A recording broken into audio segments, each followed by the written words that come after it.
सारे काम गाड़ी के करने के बाद सस्पेंशन से आवाज़ ख़त्म नहीं हो रही, तो आपने शॉक चेक करवाने हैं। ये देखें, ये शॉक को मैं ऐसे करूँगा, ये नीचे चला जाएगा।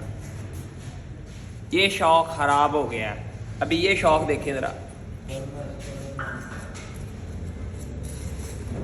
तो खुद ब खुद ऊपर आ रहा है, इसका मतलब है ये शॉक ठीक है। ये देखें, ठीक है। और ये जोर ले रहा है नीचे जाने में, और ये वाला शॉक खुद ऊपर करना है और खुद नीचे करना है। ये शॉक ख़राब हो गया। अगर आपकी गाड़ी के अंदर ऐसा फॉल्ट है तो शॉक चेंज करें और बैड साउंड से जान छुड़ाएं। अल्फिफ ऑटो केयर, EFA इलेक्शन and car Gujranwala road, Jinnah Chowk, Hafizabad. अल्लाह हाफिज़।